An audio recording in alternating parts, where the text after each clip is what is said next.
Di Ogan Ilir melaporkan dari Desa Serijabo, Kecamatan Sungai Pinang, Kabupaten Ogan Ilir, Sumatera Selatan.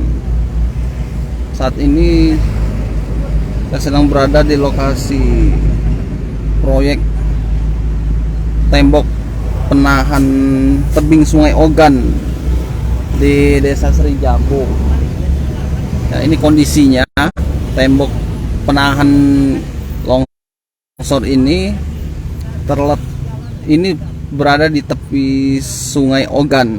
Fungsinya untuk menahan tanah agar jalan lintas timur ruas Indralaya Kayu Agung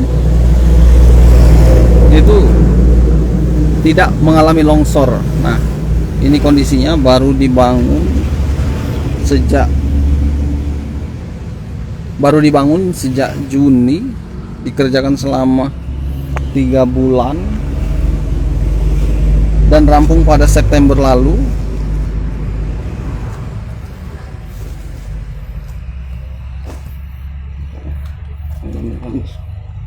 Kondisinya ini Sungai Ogan lagi proses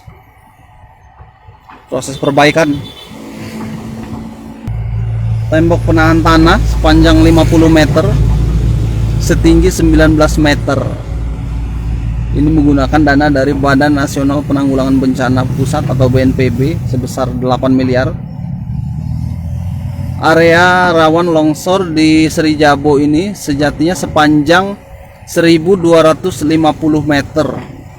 Namun yang menjadi fokus pembangunan tembok itu sepanjang 50 meter. Karena daerah ini merupakan arah belokan sungai, sehingga arus sungai dari hulu itu menabrak tanah atau dinding tanah yang ada dekat jalan lintas timur Sumatera ini. Nah, ini materialnya, tanah sedang diuruk untuk memperbaiki tembok ini agar bentuknya seperti semula. Jangan lupa subscribe, share, komen, dan like ya.